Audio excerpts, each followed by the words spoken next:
Hello and welcome to the Inspire Life podcast. My name is Michael. I'm your producer and co-host, and today I'm really excited to bring you an interview that I did with Dr. Mel and I's dad, Chef Manny Krug.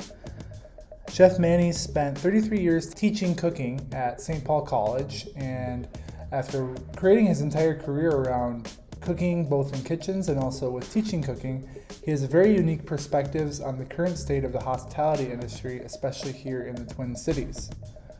Chef Manny shares tips for us to all become chefs within our own homes, as well as a powerful message for us all to help each other out in getting through the current state of our culture and society. Before we jump into the episode, let's hear a word from one of our sponsors. This episode of the Inspire Life podcast is sponsored and brought to you by Inspire Life Chiropractic Center.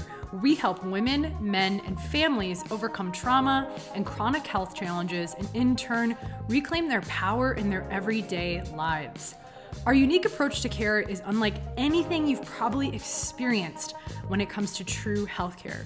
Our gentle nerve system first approach is gentle, powerful, and extremely effective in helping people function and feel better from the inside out without the use of drugs and surgery. So if you're curious how we can help you, your friends, and your family, let us know. Reach out because we're here to help you. You can give us a call directly at the office at 651-756-1218. Email us at connect@inspirelifechirocenter.com and visit our website at inspirelifechirocenter.com. And without further ado, let's hop into the episode.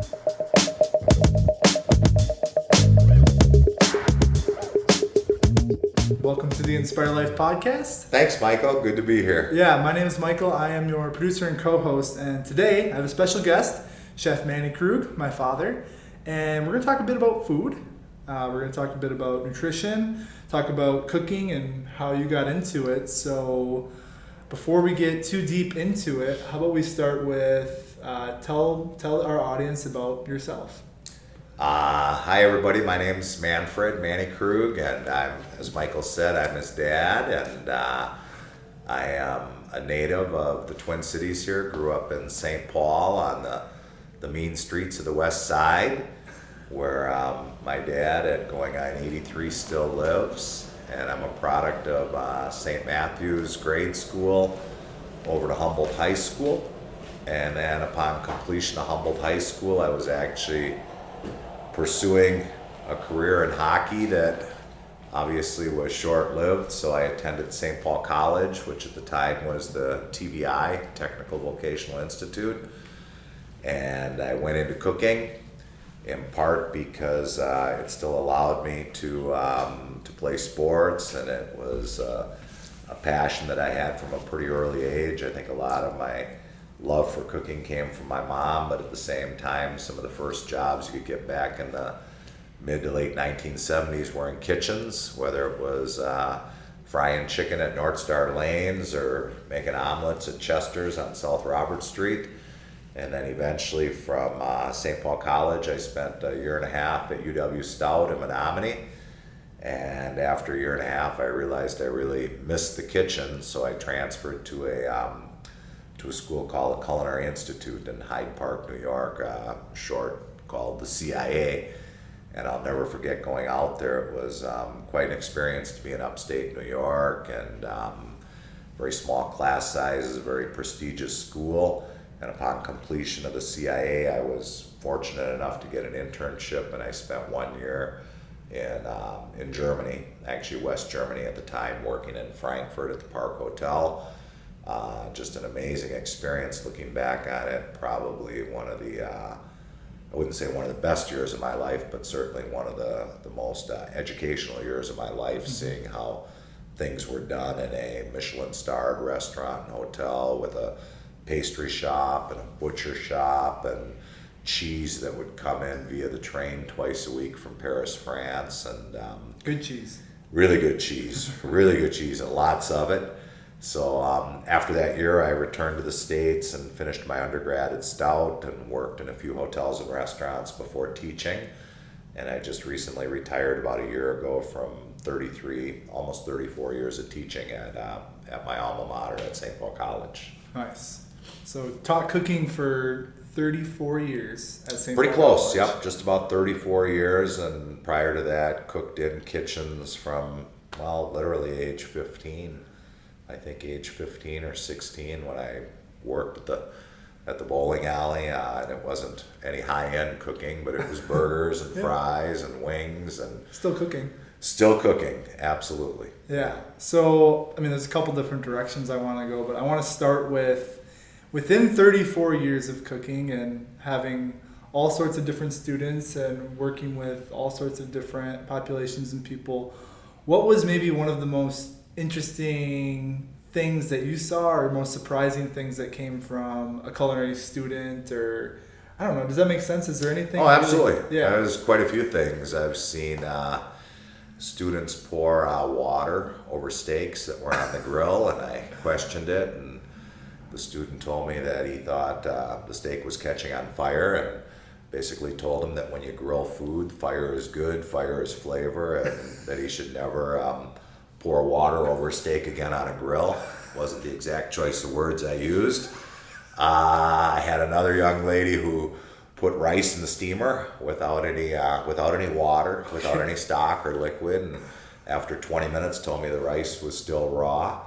So I said, well, you didn't put any liquid in it? And she said, no, chef, you just told me to put it in the steamer. Put it in the hotel pan and put it in the steamer. And I said, you know what, you're right. I said, I was wrong. In the future, whenever you cook rice, you need to introduce some type of liquid, whether it's water or stock or fruit juice or wine.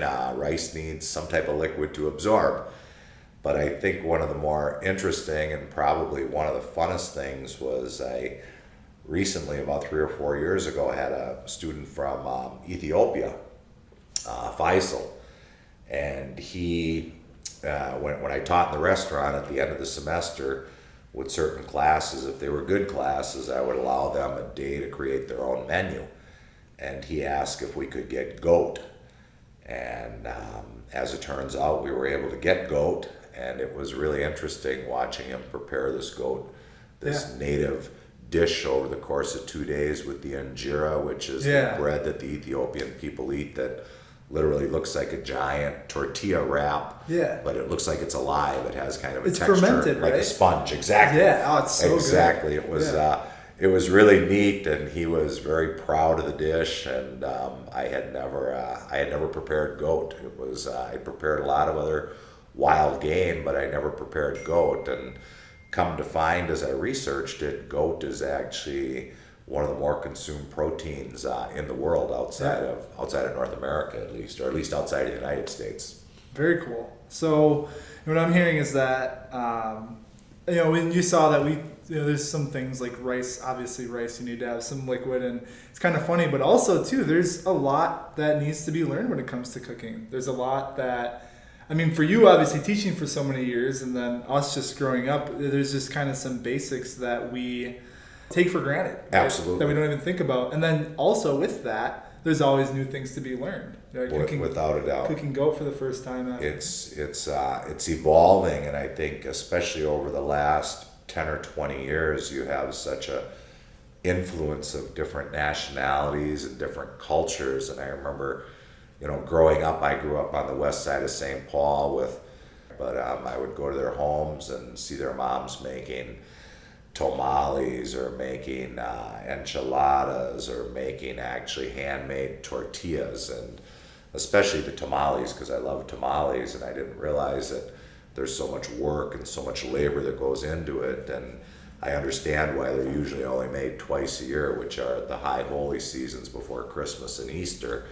But then teaching at the college, and initially the college being located in the Selbydale neighborhood on Marshall Avenue in St. Paul, it was predominantly a black neighborhood, and white, and a fair amount of Hispanic population at the school. But over the years, we had the Hmong population and the Karen people, and then eventually Eastern European people, and then just prior to my retiring, a lot of East African students coming in, and everybody brought their ingredients, and it's really it's kind of neat. It's fun to see, without a doubt. So building off that with a lot more people immigrating to the Twin Cities and seeing different influences and cultures and how they impact the culinary scene, at least here. What do you see in the present and moving forward when it comes to, what we can expect? And I know obviously right now this kind of draws into the COVID and with hospitality is probably the industry taking one of, if not the biggest hit because of all this. What do you see moving forward in the next 5-10 years when it comes to culinary space? Michael, it's sad. It's really sad to watch so many restaurants suffering, so many restaurants closing, and knowing how a lot of them were independently owned, and how hard the people that operated these restaurants, how hard they worked quite honestly, just to make an honest living. I mean, there aren't really that many people in the industry that are uber wealthy or doing very, very well. And now with the restrictions and the COVID, I'm scared. I'm scared. I think it's going to be a real difficult period, especially for high-end dining, what we used to term white linen, the fancy restaurants, the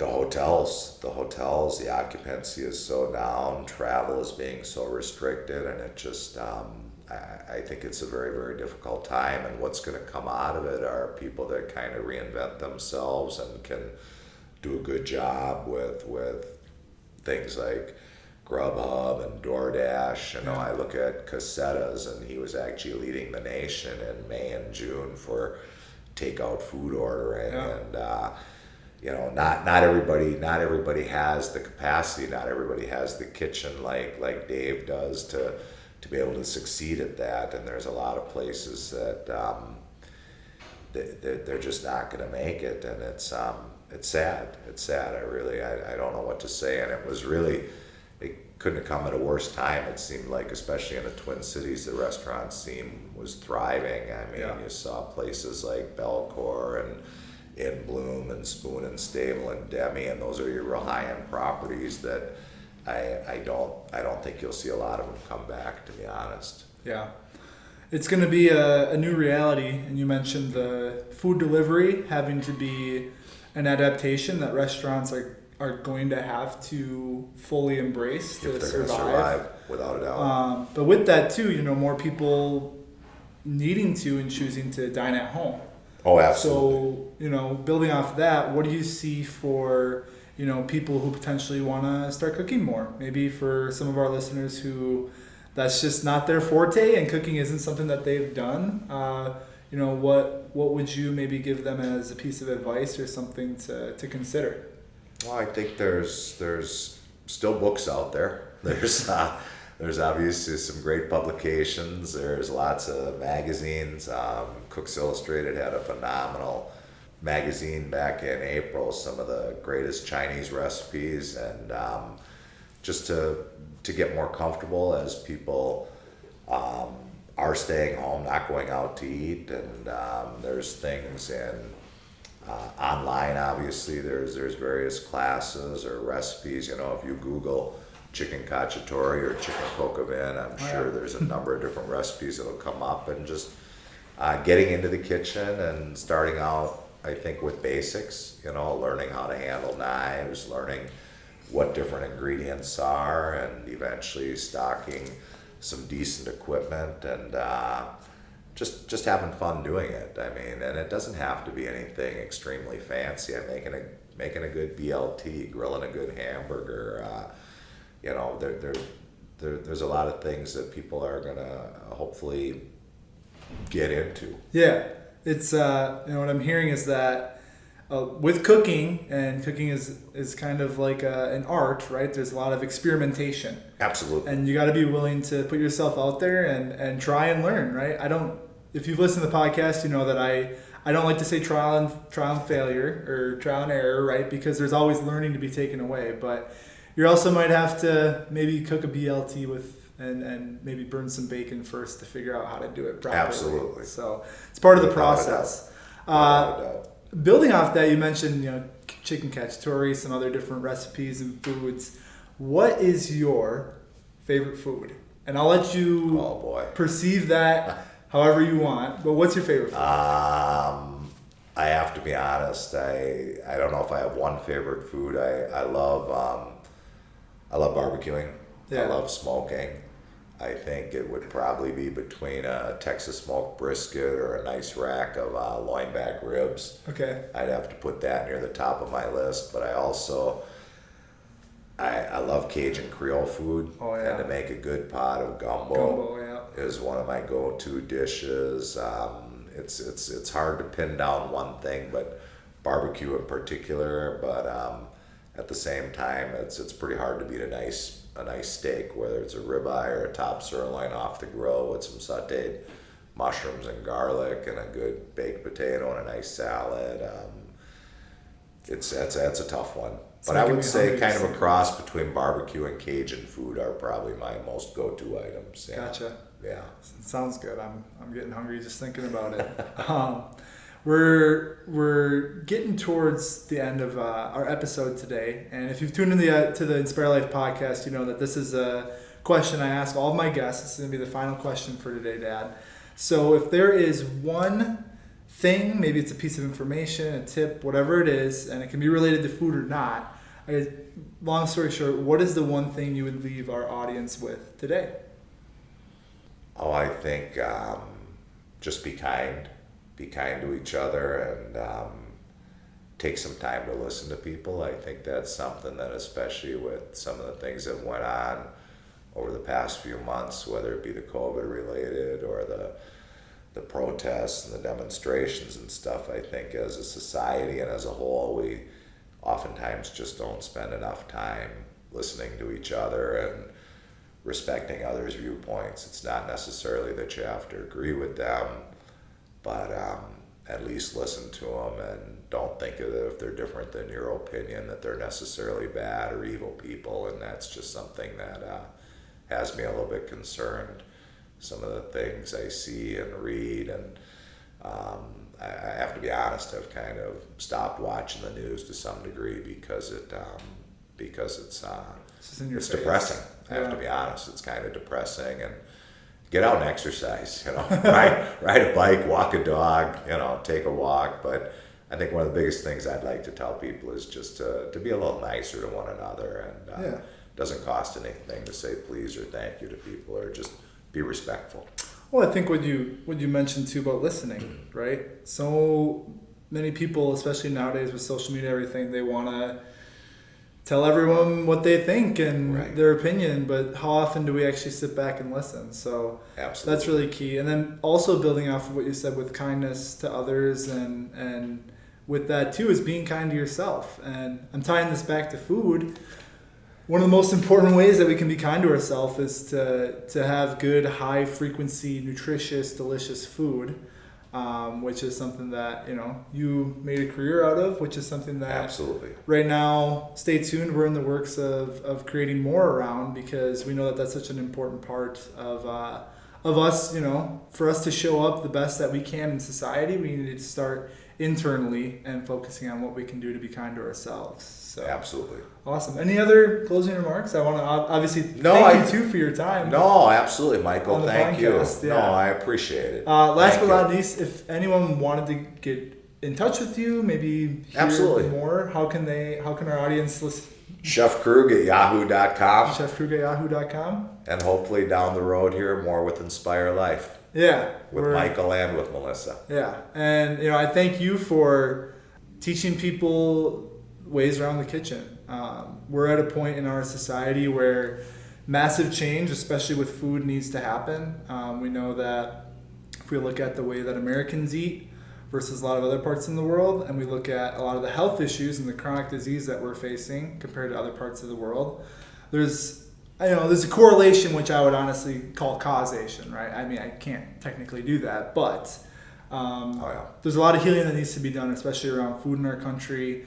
From the way that we farm to the way that we consume, there's a lot of work to be done, but that's why we're here and going to be providing more resources as we go, but one day at a time.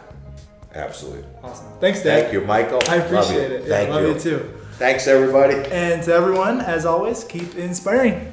Thank you.